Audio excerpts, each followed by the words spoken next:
محمد العربي زيتوت، رسالة معبرة جاءت من ملعب لكرة القدم في الجزائر قبلها تهديد ووعيد من السعودية للجزائر. لماذا لا يدرك هؤلاء حجم الغضب العربي والإسلامي من تواطؤهم مع أمريكا ومع الصهاينة في التفريط في القدس؟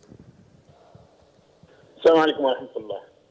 لأن من حيث المبدأ الطغاة دائما لا يدركون الواقع، هم مفصولون عن الواقع، هم لا يتلمسونه جيدا، والذين يحيطون بهم في الغالب يقولون لهم ما يريدون أن يسمعوا.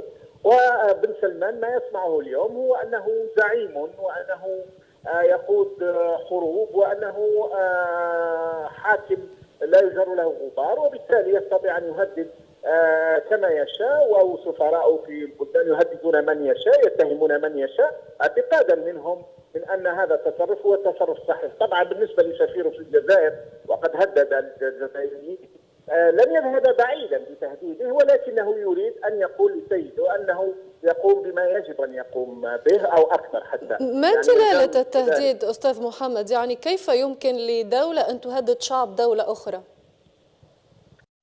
هذه من السخريات التي تقوم بها السعودية اليوم. في الحقيقة دعينا نكون دقيقين وصادقين، أن ما يقوم به بن سلمان هو تكملة لما قام به آل سعود منذ قيام الدولة السعودية. كل ما هنالك أن من قبل كانت الأمور تتم في الخفاء في السر، لم يكن هناك انترنت، أو كانت هناك محدودة، لم يكن هناك فيسبوك، لم يكن هناك تويتر، لم تكن هناك فضائيات، وبالتالي لم تكن الناس تعرف ماذا يقوم به آل سعود، ثم أنهم كانوا عموما يقومون بالأشياء في إطار غامض ولا يقدمونها على الناس. ما يقوم به بن سلمان اليوم هو كمن كان يسوق سيارة ثم أصبح يسوق صاروخ إذا شئنا، في تسريعه في واقع الأمر. أنا ما أعتقد أن في نهاية المطاف سيقوم بتفكيك مملكة جده، يعني مملكة السعودية ستتفكك بهذه التصرفات، لأن بن سلمان لو كان هو الصين أو زعيم الصين لما استطاع أن يقوم بكل هذه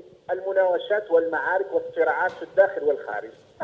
أستاذ محمد، ربما هنا أسألك، هل تعتقد أن تهديد المملكة قد يصل ربما أقول إلى منع تأشيرة للجزائريين لدخول المملكة السعودية حتى لأداء العمرة مثلا؟